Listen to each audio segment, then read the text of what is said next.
గోవులను అక్రమ రవాణాను అరికట్టాలని శ్రీ భారత శక్తి పీఠాధ్యక్షులు హిందూ మహాసభ దక్షిణ భారత ఆర్గనైజింగ్ సెక్రటరీ శ్రీ భారతానంద్ మహారాజ్ పేర్కొన్నారు. శుక్రవారం విశాఖపట్నం నుంచి రాజమహేంద్రవరం విచ్చేసిన ఆయన జిల్లా ఎస్పీకి వినతి పత్రం సమర్పించారు. ఈ సందర్భంగా ఆయన మాట్లాడుతూ గోవుల అక్రమ రవాణాను అరికట్టాలని కోరుతూ జిల్లా ఎస్పీకి వినతి పత్రం సమర్పించామని తెలిపారు. ముఖ్యంగా ఆంధ్రప్రదేశ్ సరిహద్దు జిల్లాలైన శ్రీకాకుళం, విజయనగరం, విశాఖపట్నం జిల్లాల నుంచి కాకినాడ, రాజమండ్రి, తూర్పు, పశ్చిమ గోదావరి జిల్లాల కలుపుకుని విజయవాడ మీదుగా ఇతర రాష్ట్రాలకు అక్రమంగా గోవుల అక్రమ రవాణా జరుగుతుందని తెలిపారు. ఈ సంఘటనలపై పోలీసులు అక్రమ రవాణా వ్యాపారులపై కేసులు పెట్టినా కూడా ఈ వ్యాపారం ఆగడం లేదన్నారు. దీనికి కారణం ఏమిటి అనే దానిపై ఎస్పీ దృష్టి సారించాలని సూచించారు. తూర్పు గోదావరి జిల్లాలో గోకవరం మండలం కృష్ణుడిపాలెంలో గత 5-6 సంవత్సరాల నుంచి కొన్ని వేల పశువుల్ని పోలీసుల సంరక్షణపై పెట్టడం జరిగిందన్నారు. ఉత్తరాంధ్ర నుంచి వచ్చినటువంటి ఏ అయితే అక్రమ గో రవాణా ఉందో అది రాజమండ్రి మీదగానే వెళ్తుంది.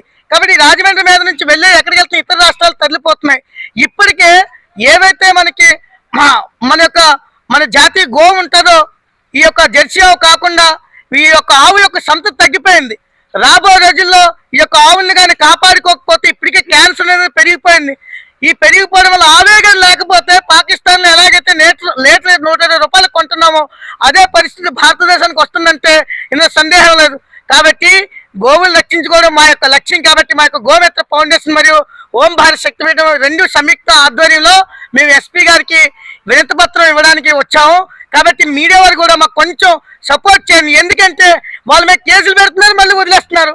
అలాంటప్పుడు కేసులు పెట్టడం ఎందుకు? అసలు ఇక్కడ రాజకీయ నాయకులు వైఫల్యం ఉందా, లేకపోతే పోలీస్ శాఖ వైఫల్యం ఉందా, లేకపోతే అసలు ఏంటి?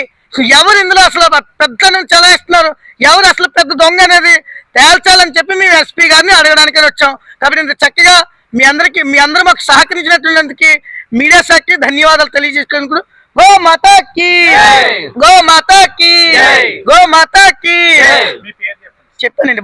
స్టార్టింగ్ లో చెప్పాను.